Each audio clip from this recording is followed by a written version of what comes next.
Hello and welcome once again to a motorcycling video. I'm on the Spyder and I'm riding home to Goulburn,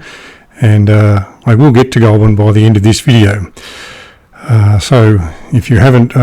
seen Goulburn before, and I've told you about it in the last couple of videos, but if you haven't seen Goulburn before, then you'll get a bit of a glimpse of some parts of Goulburn in this video clip. Now, I've talked about motorcycle safety, and I've talked about electric vehicles, and I've talked about Goulburn in the last couple of videos, so I thought I would do something else a bit different this time, and I thought I'd talk about music. About 7 years ago, for reasons that I can't remember and that are probably not important, I made a series of posts on Facebook about musicians and artists and bands and groups that I liked. And I gave a bit of a thumbnail Wikipedia type sketch based on my own knowledge and based on research from Wikipedia and places like that. Then I gave some samples of their songs, not as a critic, just to say this is a person whose music I liked and I listened to and I enjoyed, and I thought I wanted to tell other people about it. Some people read those posts and made comments on them, but I was watching the ABC News Breakfast program this morning, and Graham Nash, who, if you're old enough to remember, was originally a member of the Hollies and then of the group Crosby, Stills and Nash, and then later Crosby, Stills, Nash and Young, and then he performed with Crosby a few times and with Stills a few times. Anyway, he's out here doing a tour at the moment. He's 80 years old, and he's out here doing a bit of a tour at the moment, and he was appearing in Melbourne tonight, which is, by the way, the 7th of March. And so he was interviewed for a couple of minutes and talked about songs that he would play and things like that. And so I got me to thinking about these posts that I'd made a few years back, about 7 years ago, and I revisited a couple of them, and I thought I would talk a bit about them, and hopefully I can get to one particular artist that I wanted to talk about in this video. But before that, a little bit of history. I think in the history of popular music, that is a music that sort of started out sometime in the mid-50s to where we're up to now, and whatever music it is that you enjoy now, there are probably 4 artists who can be credited with really giving what we call rock and roll or popular music, or whatever title you want to give to it, its big push and making it what it became. Those 4 artists in no particular order would be Chuck Berry, who was probably one of the first singer-songwriters, and all of his songs, not all of his songs, but most of his songs are about school or cars or girls or a combination thereof. And even today, the people who play Chuck Berry songs, they know to just play what he wrote. They don't need to embellish it, they don't need to do anything to it, they just need to play what he wrote, because it's such good music and such good fun and good to sing, and people enjoy it. Little Richard would be another one of those artists, and Little Richard was probably the template, if you like, for the front man of a band. He was flamboyant and outrageous in his stage persona, and with songs like Lucille and Tutti Frutti and so on and so forth. Some of them just plain nonsense lyrics, but just purely good fun and high energy music that people enjoyed. Another one would be Jerry Lee Lewis, who, though is not as successful in terms of his exposure and income as the other two, was just the wild man of rock and roll in its early days.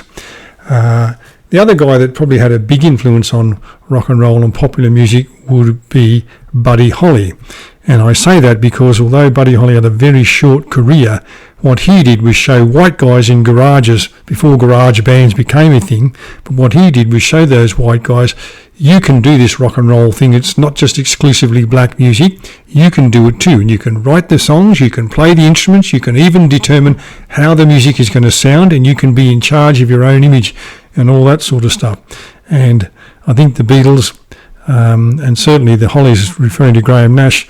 would say that without Buddy Holly, they probably wouldn't have got a start and got where they got to. Now you're thinking, well, I probably left out Bill Haley in the comments, or Bill Haley had a rock around the clock and see you later, alligator, but I don't know that he was all that influential in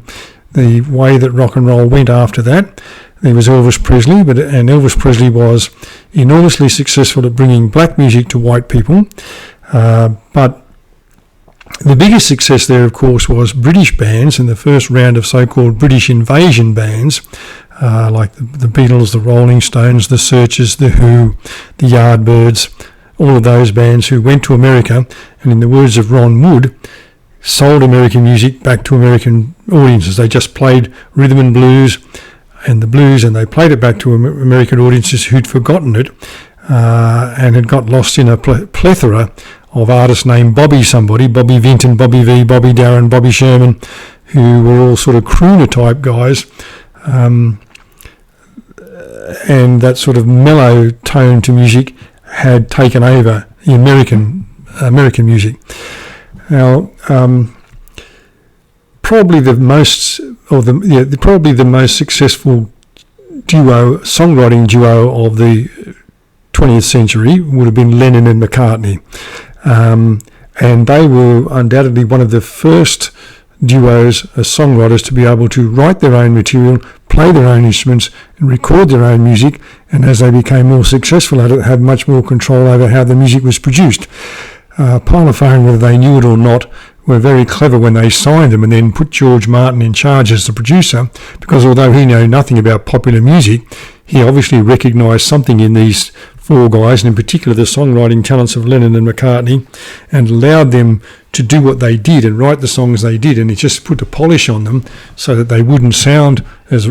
rough and as amateur as they were first of all. That model was followed by people like Jagger and Richards, of course, and then later on Elton John and Bernie Taupin, and there were lots of other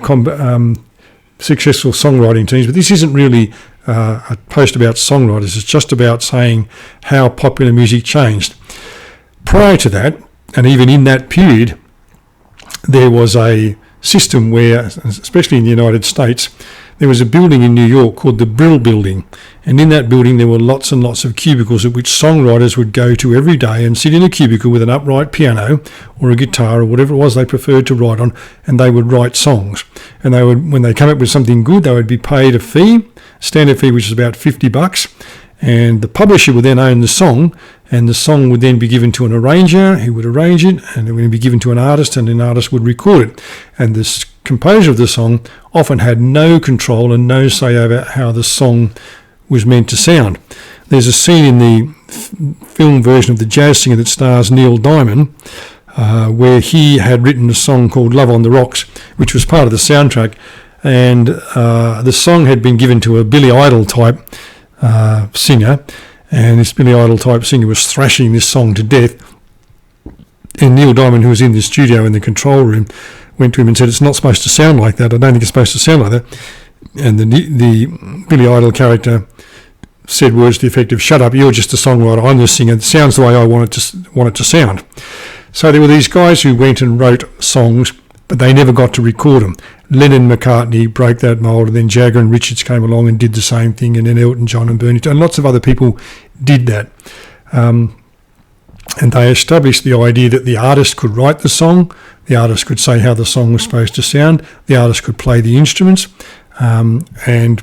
it got to a point where, say, some people just became obsessed with how the song sounded. Brian Wilson, for example, was credited with having all these wonderful sounds in his head that no one else could hear, and no one else could reproduce, that were considered to be fantastic songs. Bob Dylan was probably an exception to that rule, because from the beginning Bob Dylan, even when he was signed as a folk singer, had his own songs. He had a way that he wanted the songs to sound. In his early days as reputed, he would come in, give the band one run through with the song, and then record it. And he was the singer-songwriter before the singer-songwriter became a thing, but he was almost from the beginning determined, I'm not fitting any mould, I'm Bob Dylan, these are my songs, this is how they sound, this is what I want it to sound like, let's get on and do that. Now, it's often said that Lennon and McCartney didn't realise the power of their songwriting until they met Bob Dylan. Up until that stage, many songs, not all of them, but many songs were about boy meets girl, boy and girl fall in love, or boy loves girl but girl doesn't know he exists or doesn't care, or girl cheats on boy. It was all sort of these, I wouldn't say sappy love songs, but love songs or variations on love songs. And it wasn't until, if you think about albums like Revolver and Rubber Soul and the later Beatles albums, where they were able to realise the power of their words, and songs like Eleanor Rigby and Help and In My Life and She's Leaving Home and A Day in the Life and so on. Would they have been written had the Beatles not met Bob Dylan? I can't say that for certain, and I don't think anyone can say that, but certainly Bob Dylan gave them an insight into how a song could be, and that you could do more than just write a simple love song. You could say how you felt. You could examine something in your own life and talk about it and put it into a song. And John Lennon with the song Help, for example, although it was written for the film and he sort of sometimes dismissed it as well as commissioned to write a song, so I wrote one. When he thinks about it other times, he admits that this genuinely was a cry for help from a man who was becoming overwhelmed by his circumstance, becoming more successful than he ever hoped he would be, but was trapped in this thing that he didn't necessarily want to be in any long, as well as being in a marriage that he'd sort of rushed into because he felt obligated to, and was cracking up under the strain of it all. And so once they realised that you could do those sort of things and say those sort of things, because they heard Dylan doing it and saying it, they came up with the songs like Nowhere Man and Norwegian Wood and Day in the Life and Eleanor Rigby and so on. Jagger and Richards were another couple, a duo of songwriters who Andrew Loog Oldham said to him, "You're not going to be a success if you just keep doing Chuck Berry covers. You've got to start writing some songs of your own." And they had a vision for how the band was going to be, which seems, according to all reports, now to be at odds with what Brian Jones wanted the band to be, and eventually he was squeezed out of the band and they took over the songwriting duties and so on, and set the tone for how the band would sound and the songs they would write and the music they would play and what sort of band they thought they wanted to be. So into this mix in the late 60s, 68, 69, and then into the early 70s came the singer-songwriter. And this happened for a couple of reasons. One of the reasons it happened in the United States was because the focus or the base of music changed from the East Coast in New York to the West Coast, and lots of musicians gathered at a place called Laurel Canyon in California, and they seemed to spend all of their time visiting each other's houses and carting their instruments from one house to the other and playing and jamming and so on. But a lot of people like Neil Young, Jackson Browne, Joni Mitchell, and eventually Crosby, Stills and Nash